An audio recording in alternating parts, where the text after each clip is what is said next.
ભાજપમાં જોડાયા બાદ અર્જુન મોઢવાડિયા દ્વારા નિવેદન આપવામાં આવ્યું। પેટા ચૂંટણીનો નિર્ણય પાર્ટી લેશે તે પ્રકારનું નિવેદન અર્જુન મોઢવાડિયાએ આપ્યું છે। પોરબંદરમાં નવા ઉદ્યોગ લાવવાનો પ્રયાસ કરીશું અને સાથે જ બોખરિયા સાથે મળીને પાર્ટીનું કામ કરશે તે પ્રકારનું નિવેદન આપવામાં આવ્યું છે। ખાસ કરીને પોરબંદરને લઈને આપનો ફ્યુચર પ્લાન શું છે? પોરબંદરના જે જનતા છે એના જીવનમાં પરિવર્તન લાવવાનો મારો મુખ્ય ધ્યેય છે।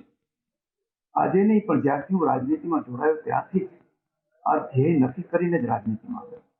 સામાજિક, આર્થિક અને સાંસ્કૃતિક આઝાદી મેળવવાનું જે લક્ષ્ય છે એ દેશના યશસ્વી વડાપ્રધાન નરેન્દ્રભાઈ પરિપૂર્ણ કરી રહ્યા છે, આગળ વધારી રહ્યા છે અને દેશને વિકસિત ભારત બનાવવાનું જે સ્વપ્ન હતું એ વિકસિત ભારતમાં મારું ગુજરાત રાજ્ય આવી જાય, મારું પોરબંદર પણ આવી જાય। અહીંયા સૌથી વધારે રોજગારીની સમસ્યા છે, એ રોજગારી કેવી રીતે દૂર થાય એના માટે પ્રયાસો કરે।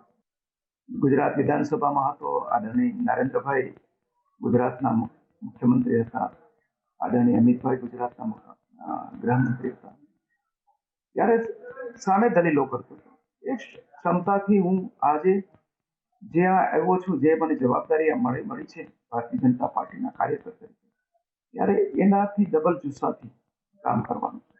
ચૂંટણી કોણ લડશે એ કે મારે નક્કી નથી કરવાનું, એ તો નેતૃત્વ ભારતીય જનતા પાર્ટીનું નેતૃત્વ છે એ નક્કી કરશે અને એ નક્કી કર્યા પછી પોરબંદરની વિધાનસભાની સીટ અને પોરબંદરની લોકસભાની સીટ, એ સીટમાં રેકોર્ડ બ્રેક માર્જિનથી આ બંને સીટો જીતે એ માટે હું તનતોડ મહેનત કરીશ।